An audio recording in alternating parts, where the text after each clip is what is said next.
একবার বলতে চাই, উই ওয়ান্ট জাস্টিস।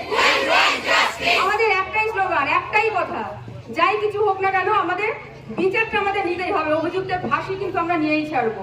আর আন্দোলন আজকের একবার আন্দোলন করে ফেললাম তার মানে এই নয়। অনেকেই বলছেন, আশেপাশে থেকে শুনতে পাচ্ছি, একদিন আন্দোলন করে কি করবি, সুপ্রিম কোর্টের রায় নিয়ে ফেলবি।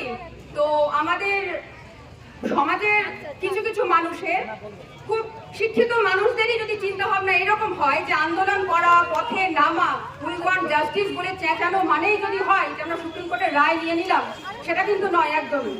রায় কি আমরা দিতে পারি? আমরা তো রায় দিতে পারি না, কিন্তু আমরা ছিনিয়ে নিতে পারি, আমরা আন্দোলনটা করতে পারি, আমরা পথে নামতে পারি, আমরা এই জমায়েতটা করতে পারি। এটাতে আমাদের কিন্তু কেউ আটকাতে পারবে না। বিভিন্নভাবে আটকানোর চেষ্টা হয়েছে, আরো হবে, কিন্তু আমাদের সেগুলো মানলে চলবে না।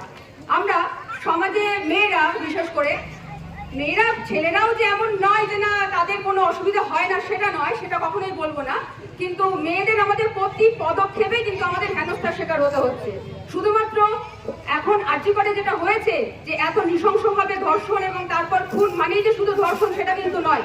বিভিন্ন ভাবে কিন্তু আমরা প্রত্যেকটা মুহূর্তেই যে কোনো ভাবে ধর্ষিতা হয়ে চলেছি। তো আমাদের জানতে হবে নো মিনস নো।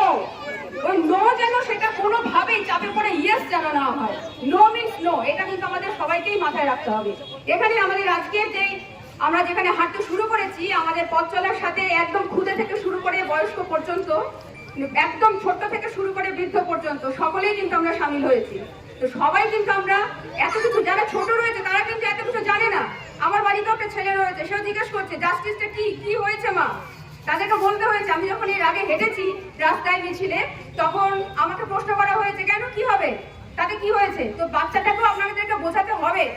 আমরা যদি শুধু মেয়েদের নিরাপত্তা, মেয়েদের স্বাধীনতা এসব নিয়ে কথা বলবো, তার মানে এই নয় যে আমার ছেলে যে বাচ্চাটা রয়েছে বা আমার বাড়িতে যে ভাই রয়েছে, বাবা, কাকা, দাদা, অনেকেই এখন কমিউনিকেশন গ্যাপের জন্য বা জেনারেশন গ্যাপের জন্য এমন অনেক হয়েছে যে আগেকার দিনে তো এতটাও হয়তো পরিস্থিতি উত্তাল ছিল না যতটা আমরা এখন হেনস্থার শিকার হচ্ছি। আগেকার মানুষ একটু শান্তিপ্রিয়ই ছিল। তা আমরা এখন নতুন নতুন টেকনোলজির মধ্যে রয়েছি, নতুন নতুন সব জানতে পারছি, নতুন নতুন ভাবে শিক্ষিত হচ্ছি নানান রকম দিক থেকে। তো সেই দিক থেকে দেখতে গেলে শিক্ষিত যেভাবে হয়েছি, টেকনোলজিটাকে কাজেও লাগাচ্ছি, তো তার অপব্যবহারটাও খুব মাত্রায় করছি।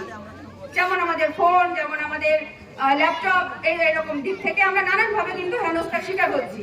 সব থেকে বড় কথা, আরেকটা কথা বলবো, যে আমাদের এই জেনারেশনকে আমাদেরকে দায়িত্বটা নিতে হবে, যে আমাদের বাচ্চাকেও বোঝাতে হবে যে গুড টাচ আর ব্যাড টাচটা কি জিনিস, কি হচ্ছে। আমরা মিছিলে হাঁটলাম, কেন হাঁটলাম, কি কি কারণের জন্য হাঁটছি।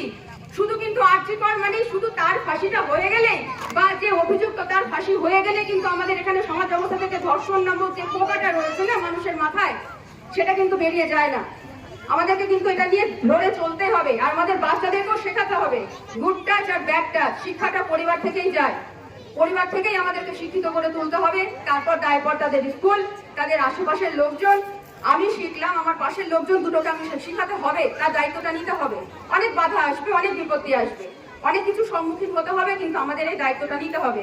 আর দায়িত্বটা যদি নারী শক্তি দিতে পারে, এক নারী কিন্তু পুরুষদের থেকে বেশিরভাগটা সময় আমরা নারীরাই, মায়েরাই কিন্তু বাচ্চাদের লালন পালন করে থাকি।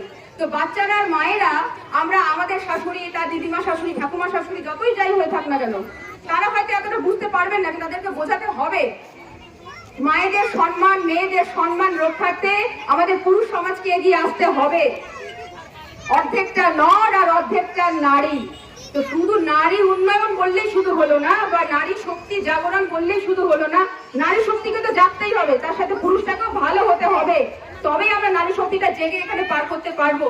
আজকে একটা কথা না বললেই নয়, যতজন এখানে আমাদের পুরুষ ভাইরা, দাদা, কাকা, জ্যাঠা, মামা, আমার ছাত্ররা অনেক রয়েছে এখানে, তো তারা যদি সবাই যদি না থাকতো, তাহলে আমরা এই কটা মেয়ে হয়তো হেঁটে সম্পূর্ণটা নাও করতে পারতাম। কারণ আমাদের বাড়ি থেকে বলা হয়েছিল একা একা যাবি, সন্ধ্যে হয়ে গেছে না, কেন বেরোবি, কি দরকার।